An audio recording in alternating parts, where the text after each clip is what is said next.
Jharkhand public service commission కు చెందిన ముగ్గురు సభ్యులు రాజీనామా చేశారు. జార్ఖండ్లో సిజిఎల్ పరీక్ష నిర్వహణలో అవకతవకలు జరిగాయంటూ విద్యార్థుల ఆందోళన నేపథ్యంలో ఈ నిర్ణయం తీసుకున్నారు. జేపీఎస్సీ సభ్యుల రాజీనామాలకు గవర్నర్ ఆమోదం తెలిపినట్లు లోక్ భవన్ ప్రకటించింది.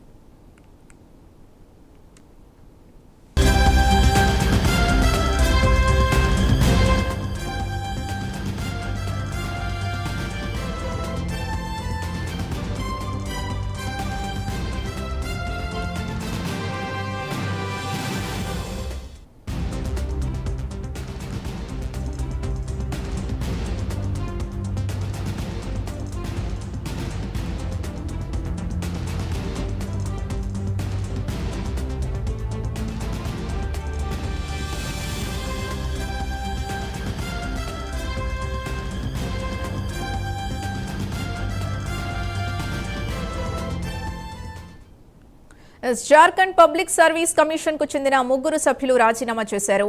జార్ఖండ్లో సిజిఎల్ పరీక్ష నిర్వహణలో అవకతవకలు జరిగాయంటూ విద్యార్థుల ఆందోళన నేపథ్యంలో ఈ నిర్ణయం తీసుకున్నారు. జేపీఎస్సీ సభ్యుల రాజీనామాలకు గవర్నర్ ఆమోదం తెలిపినట్లు లోక్ భవన్ ప్రకటించింది. మరింత సమాచారం నేషనల్ బ్యూరో చీఫ్ కళ అందిస్తారు. కళ, జార్ఖండ్ లో విద్యార్థుల నిరసనలు 16వ రోజు చేరుకున్నటువంటిది. 17వ రోజు ఈ రోజు దాదాపు మరికొద్దిసేపట్లో లోక్ భవన్ ముట్టడి అంటూ దాదాపు ఇటు విద్యార్థులు ఇచ్చినటువంటి పిలుపు మేరకు రాంచీ తర్వాత విధానసభ ఘోరావ్ అన్నటువంటి మార్చ్ నిర్వహించడం కొరకు పిలుపునివ్వడంతో జార్ఖండ్ పరిసర ప్రాంతాలంతటినీ కూడా విద్యార్థులందరూ చేరుకుంటున్నారు. ఒకవైపు దాదాపు నిన్న జరిగినటువంటి పరిణామాల్లో ఆదివారం చాలా కీలకమైనటువంటిది. 16వ రోజు అటు విద్యార్థుల నిరసనలకు ఎట్టకేలకు ప్రభుత్వం దిగి వచ్చింది. దీనికి కీలకంగా ఏదైతే జేపీఎస్సీ సంబంధించినటువంటి ఎగ్జామ్ నిర్వహించినటువంటి జేఎస్ఎస్సీకి సంబంధించినటువంటి కమిటీ నిర్వహణలో కీలకంగా వ్యవహరించినటువంటి వ్యక్తుల్లో అధికారుల్లో అజిత్ భట్టాచార్య, అనిమా హన్సద్, తర్వాత జమాల్ అహ్మద్ ముగ్గురు కూడా రాజీనామా చేయడము, దీనితో ప్రభుత్వం దీనికి సంబంధించినటువంటి ఎగ్జామ్ ఏదైతే నిర్వహించినటువంటి పరీక్షను కూడా రద్దు చేస్తూ కూడా ఉత్తర్వులు జారీ చేసింది. అయినా కూడా ఇటు జార్ఖండ్ కు సంబంధించినటువంటి విద్యార్థులు నిరసనలు తెలుపుతూనే ఉన్నారు. ఖచ్చితంగా దీనిపై ప్రభుత్వము కొంతవరకు మాత్రమే నిరసనలో మేము ఏదైతే ప్రధానమైనటువంటి డిమాండ్లను పెట్టామో అందులో కొన్ని మాత్రమే పూర్తి చేసింది. పూర్తిగా ఏదైతే మేము కోరినటువంటిది అనుకోవచ్చు అనేక అంశాలపై కూడా గత కొన్ని సంవత్సరాలుగా కూడా విద్యార్థులు నష్టపోతున్నారు. మా నిరసనలో ప్రధానమైనటువంటి డిమాండ్లను కూడా ఖచ్చితంగా మీరు పూర్తి చేయాలి అంటూ కూడా ఇటు రాంచీలో ఇటు విధానసభ ఘోరావ్ అన్నటువంటి మార్చ్ నిర్వహించడం జరిగింది. నిర్వహించడానికి దాదాపు ప్రయత్నాలు కూడా ఈ రోజు కొద్దిసేపటి కిందట కూడా ప్రారంభమయ్యాయి. చాలా మంది విద్యార్థులు ఇటు రాంచీ పట్టణానికి చేరుకుంటున్నారు.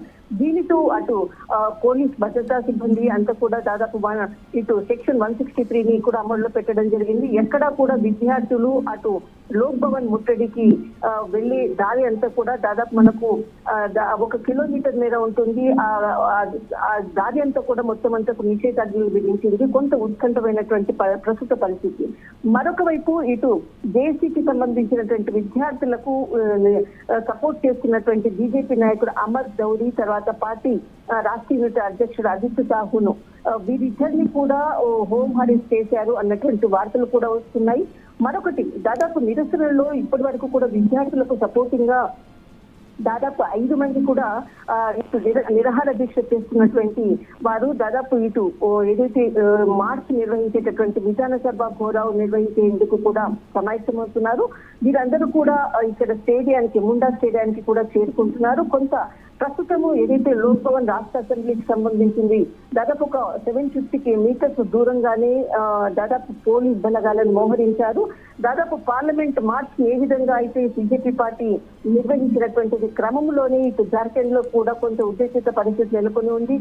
ప్రస్తుతము ఇటు ప్రభుత్వానికి సంబంధించినటువంటి ఏదైతే రూట్స్ లో వెళ్లేటటువంటి వెహికల్స్ అంతటిని కూడా అడ్డగించేటటువంటి ప్రయత్నం చేసేందుకు కూడా విద్యార్థులు ప్రయత్నిస్తున్నారు. దాదాపు ఇటు రాష్ట్ర అసెంబ్లీకి వెళ్లేటటువంటి రూట్ అనుకోవచ్చు, తర్వాత ముండా స్టేడియానికి రూటు, ఇదంతా కూడా దాదాపు ఒక 2 కిలోమీటర్ల మీద కూడా విద్యార్థులను నిరసనలను అడ్డుకునే ప్రయత్నము, విద్యార్థులు ముందుకు వెళ్లకుండా కూడా రాష్ట్ర బలగాలు కూడా మోహరించాయి.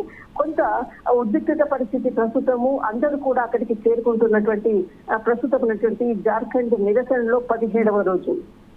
రైట్, థ్యాంక్ యూ కళ.